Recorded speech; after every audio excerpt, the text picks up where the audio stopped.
Chapter 13. My BB told me that if you do it with a girl before you're old enough, your thing will shrivel away like a twig in a fire.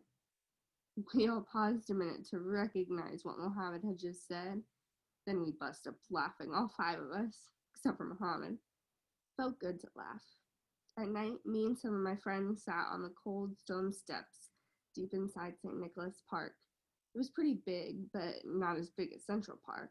St. Nicholas Park was more long than wide, and a big hill.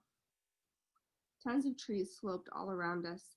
Stairs rose up the hill to where Hamilton Heights and City College were. We had to look out for police because the park had shut for the night, and we also had a lit Lucy. None of us was older than 14. Yo, Muhammad, Daryl Reynolds said, giggling. Your grandma told you that for reals? Muhammad nodded. You could tell he didn't understand why we had all laughed at him. Kofi took a drag from the cigarette they were passing around and tried to share it with Muhammad, who waved it away, pouting. Mo, what made you believe that? Kofi asked him. Muhammad didn't answer. He crunched one of the French fries he gripped in a greasy bag on his lap. You dumb African, Sorrel said in the dark. Hey, Sorrel, don't crack on Africans, Kofi said. I am African, and I wouldn't believe what Muhammad's BB told him. Besides, you coconuts are far more dumb than us Africans. Oh, snap, Freddie said, trying to instigate a throwdown. Lolly, man, you gonna let him get away with calling you and Sorrel coconuts? Dara R asked me, laughing. You two are the only West Indians sitting on these steps. Every now and then I heard the term coconut. It was how some people dodged out families from the Caribbean. The word usually made me mad, but I knew Kofi was only acting up. Kofi sucked his teeth and grabbed my shoulder. I wasn't talking about Lolly, he said. He and his mother have had a rough time. Lolly is the good sort of coconut.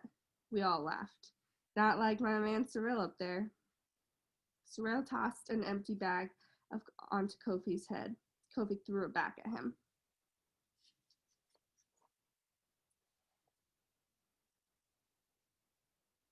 Yo, Mo, Freddie yelled, pass me some French fries. Yo, Law, Daryl said to me, April E. got a fat booty, don't she? I nodded, grinning. Not as big as Tisha's, Freddie called out, munching on some fries. Shut up, Freddie, Daryl said, but April talked too much.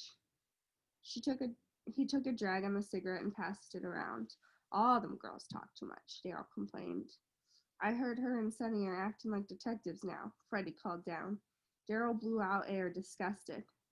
My man Butter Ray Jones caught them snooping, Freddie said. Butter Ray Jones? Daryl asked. Butter Ray Jones, Freddie shouted. Man, what kind of name is that? Sorrel asked. He from down south. They named him that because when he was just a baby, he used to eat sticks of butter rolled in sugar, Freddie said. Ew, Sorrel said. They nasty down south, said Daryl. His parents own that restaurant on Sugar Hill. Freddie went on.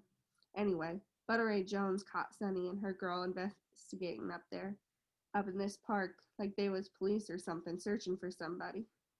I wouldn't mind being a cop, Sorrel added. Daryl raised an eyebrow. You would, Sorrel? Kofi laughed and said, I'm gonna code. He handed me the Lucy. What about you, Law? Kofi asked. What you want to be? Holding our cigarette in my hand, I thought on this question for a long time. I don't know, I said. I shrugged. I don't really know, Kofi. I had never smoked before, but took a quick puff on the cigarette and tried to pass it away. That's not how you do it, Daryl said. You gotta inhale. They were all watching. I tried again, inhaling deep. The smoke flew down my throat and a bunch of coughing came back up. I was acting so hard, I felt like I was about to throw up. Daryl and Kofi patted my back. Smoking cigarettes was like sucking on the exhaust pipe of a car with a running motor. I could hear everybody laughing. I felt so queasy. Why did people smoke anyhow?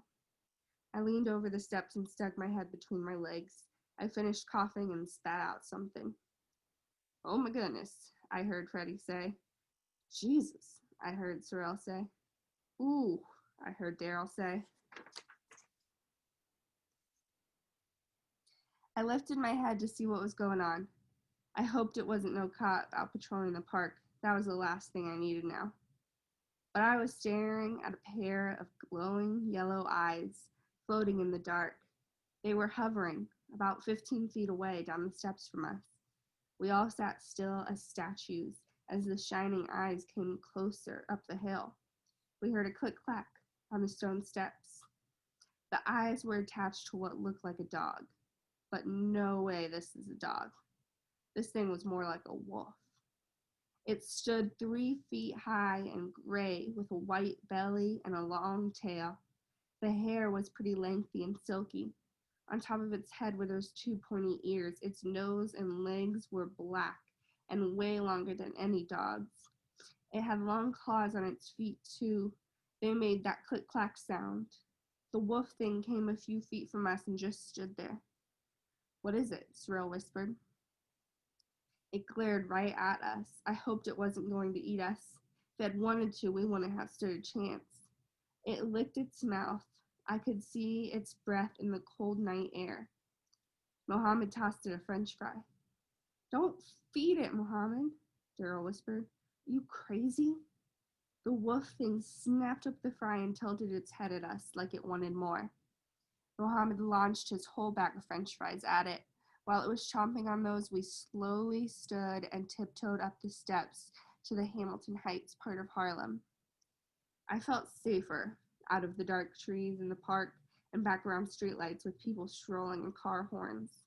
We avoided the park and traveled down Amsterdam Ave to 125th Street, then cut back over toward Central Harlem. We didn't want to take any chances of that wolf thing hunting us. At Morningside Avenue, we saw these three beautiful women walking towards us.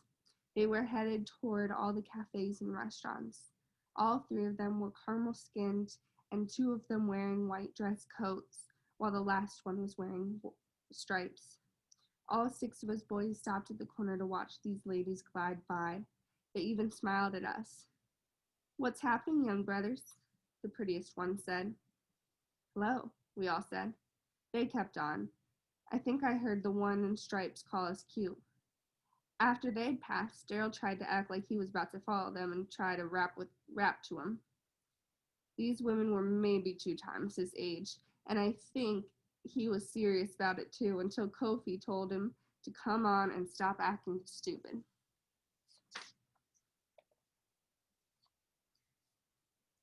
While we walked, I used the free Wi-Fi to do a search. It turned out what we'd seen in the park must have been a wild coyote. I told the other guys, and they couldn't believe it.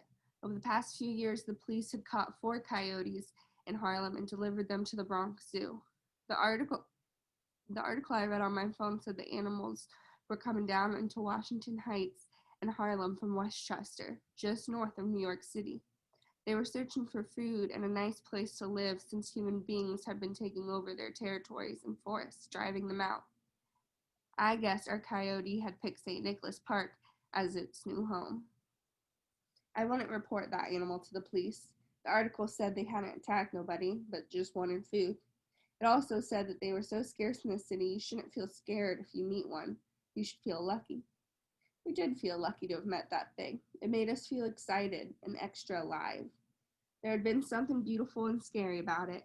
A Harlem coyote deserved to be free just like everybody else. At least he would be happy in the park, I thought. I just wouldn't be hanging out in St. Nick Park at night, and I definitely wouldn't be smoking.